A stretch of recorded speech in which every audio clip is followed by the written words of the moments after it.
Students, आज हम soul trader यानी एकाकी व्यापारी के बारे में जानेंगे। ये आपका BCom first year business organisation paper का महत्वपूर्ण टॉपिक है। शुरू करते हैं आज का टॉपिक, एकाकी व्यापारी। विभिन्न व्यावसायिक स्वामित्व के स्वरूपों में से सबसे प्राचीनतम एवं प्रारंभिक स्वरूप एकाकी स्वामित्व ही है। इस स्वरूप का उदय उस समय से माना जाता है जब से मानव ने परिवार के रूप में रहना प्रारंभ किया और अपनी सीमित आवश्यकताओं को पूरा करने के लिए वस्तु विनिमय प्रथा के अंतर्गत लेन देन का कार्य प्रारंभ किया। सभ्यता के विकास के साथ ही व्यावसायिक संगठन के इस स्वरूप में आवश्यकताओं के अनुरूप परिवर्तन हुए और आज इसका विकसित रूप हमारे सामने मौजूद है। इस स्वामित्व की प्राचीनता के संबंध में R.N. ओवंस कहते हैं कि एकल स्वामित्व व्यापारी व्यावसायिक संगठन का सबसे पुराना स्वामित्व है, जो कि व्यवसाय के प्रारंभ से ही विद्यमान है। स्प्रीगल का कहना है कि प्राचीन परिवार जिसमें पिता प्रायः स्वामी के रूप में कार्य करता था, उसका विकसित रूप ही आधुनिक एकल स्वामित्व है। कुछ विद्वानों का मत है कि एकाकी व्यापार मिस्र, ग्रीक और रोम आदि देशों की देन है, जबकि भारतीय विद्वान इसका प्रारंभ भारत में बताते हैं और इसकी पुष्टि के लिए अनेक ग्रंथों और वेदों का उदाहरण देते हैं। अन्य सभी व्यावसायिक संगठनों के प्रारूपों की तुलना में एकाकी स्वामित्व का आज भी सर्वाधिक प्रचलन है, जैसे फुटकर विक्रेता, फेरी वाले, साग सब्जी वाले, पान वाले, नाई, धोबी आदि। वहीं प्रत्यक्ष सेवा करने वाले जैसे डॉक्टर, वकील, अध्यापक आदि एकाकी व्यापार के ही उदाहरण हैं। आज भी भारत में 3/4 से अधिक व्यावसायिक इकाइयां एकाकी स्वामित्व की ही हैं। अन्य देशों में इनकी संख्या कम नहीं है।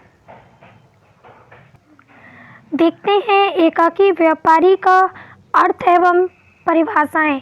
Meaning and definitions of soul trader. एकाकी व्यापारी व्यावसायिक संगठन का वह स्वरूप है जिसका स्वामी केवल एक ही व्यक्ति होता है, तमाम जोखिम अकेला ही वहन करता है, स्वयं ही आवश्यक पूंजी उपलब्ध करता है, लाभ एवं हानि का स्वयं ही अधिकारी होता है तथा व्यापार के समस्त प्रशासनिक उत्तरदायित्वों को स्वयं ही पूरा करता है। इन्हीं विशेषताओं के कारण उसको एकाकी व्यापारी, व्यक्तिगत साहसी, व्यक्तिगत व्यवस्थापक, एकल स्वामी तथा एकाकी स्वामित्व आदि नामों से संबोधित किया जाता है।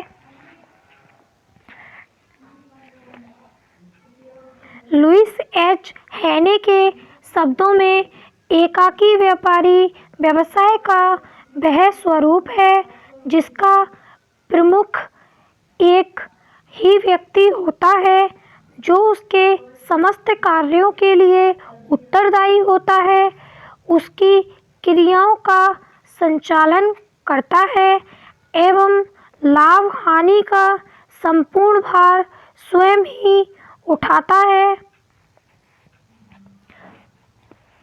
देखते हैं जेम्स स्टीफंस के अनुसार एकाकी व्यापारी वह व्यक्ति है जो व्यवसाय को स्वयं तथा अपने लिए ही करता है।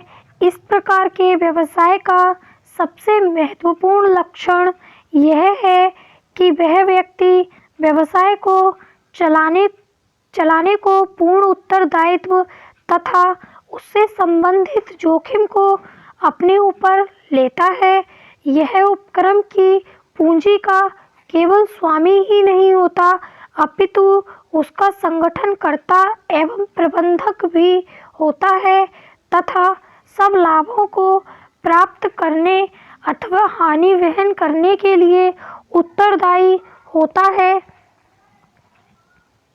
उपयुक्त पारिभाषिक विवेचन से हम यह कह सकते हैं कि एकाकी व्यापारी व्यावसायिक स्वामित्व का एक ऐसा प्रारूप है जिसकी स्थापना एक व्यक्ति द्वारा होती है। वही उस व्यापार का स्वामी होने के साथ साथ प्रबंधक एवं संचालक है तथा लाभ हानि का पूर्ण रूप से उत्तरदायित्व उसी के कंधों पर होता है। व्यापार पर उसका पूर्ण आधिपत्य होने के कारण वह अपनी इच्छा अनुसार उसमें परिवर्तन कर सकता है। यह संभव है कि व्यापार करने के समस्त साधनों का एक ही व्यक्ति प्रबंध कर ले, परंतु ऐसा आवश्यक नहीं है। एकाकी व्यापारिक संस्था के आकार पर किसी प्रकार का प्रतिबंध नहीं है। एकाकी व्यापार बड़े बड़े पैमाने पर किया जा सकता है। साधारणतः सीमित पूंजी, असीमित उत्तरदायित्व और सीमित सामर्थ्य के कारण एकाकी व्यापारी बहुत बड़े पैमाने पर व्यापार करने का साहस नहीं करता है। देखते हैं हम एकाकी व्यापारी की विशेषताएं। उपरोक्त अध्ययन के आधार पर हम यह कह सकते हैं कि एकाकी व्यापारी की निम्नलिखित विशेषताएं होती हैं। प्राचीनतम तथा सरलतम प्रारूप, the oldest and simplest form. एकाकी व्यापारी की सर्वप्रथम विशेषता यह है कि वह व्यावसायिक संगठन का प्राचीनतम तथा सरलतम प्रारूप है। किम्बाल एवं किम्बाल के अनुसार सभी व्यावसायिक संगठनों में से एकाकी व्यापारी प्राचीनतम, सरलतम तथा कई बातों में पूर्णतः प्राकृतिक है। एकाकी स्वामित्व, सोल प्रोप्राइटरशिप। एकाकी व्यापार का स्वामित्व एक ही व्यक्ति के हाथ में होता है। उसके समस्त अंशों के लिए वह स्वयं उत्तरदायी होता है।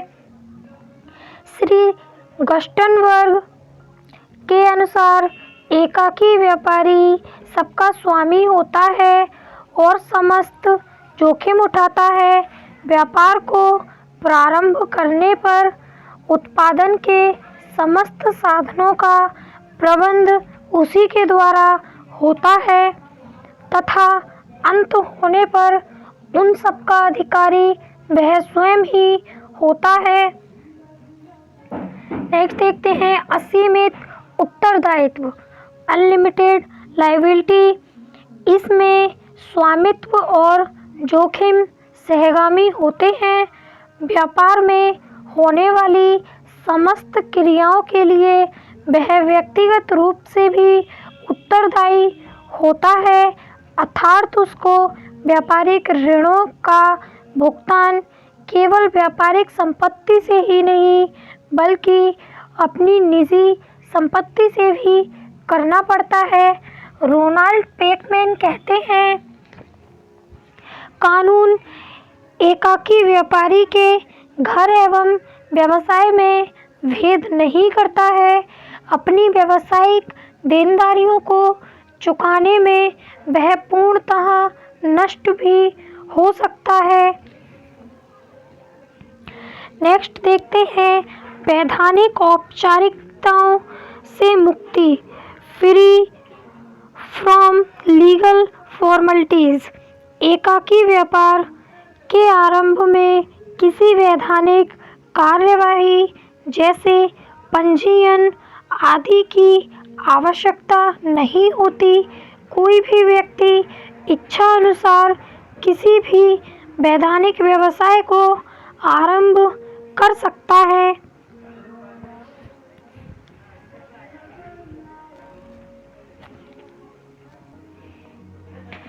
व्यवसाय के चुनाव की स्वतंत्रता, freedom in selection of business. एकाकी व्यापार में व्यापारी अपनी इच्छा अनुसार किसी भी व्यापार को चुनने तथा प्रारंभ करने में पूर्ण रूप से स्वतंत्र है। उसकी किसी से अनुमति या सलाह लेने की आवश्यकता नहीं, किंतु यदि किसी वस्तु विशेष के व्यापार पर राज्य का नियंत्रण हो तो उसे प्रारंभ करने से पूर्व राज्य की अनुमति लेनी होगी। इसके अतिरिक्त वह उसमें परिवर्तन करने के लिए पूर्ण रूप से स्वतंत्र है। एकाकी नियंत्रण एवं प्रबंध, सोल कंट्रोल एंड मैनेजमेंट। एकाकी व्यापारिक संस्था का स्वामी ही साधारणतः व्यापार का संगठन करता, नियंत्रण करता तथा प्रबंध करता भी होता है। उसका प्रबंधक भी होता है। उसका प्रबंध किसी निर्वाचित अथवा मनोनीत समिति द्वारा न होकर अंतिम रूप से उसके अधीन ही रहता है और वह समय के अनुसार अपने प्रबंध तथा अन्य व्यापारिक पद्धतियों में परिवर्तन कर सकता है। वह किसी पूर्व निश्चित नियमों तथा उपनियमों का पालन करने के लिए बाध्य नहीं किया जा सकता। एकाकी व्यापारी निर्णय लेने में स्वतंत्र होता है।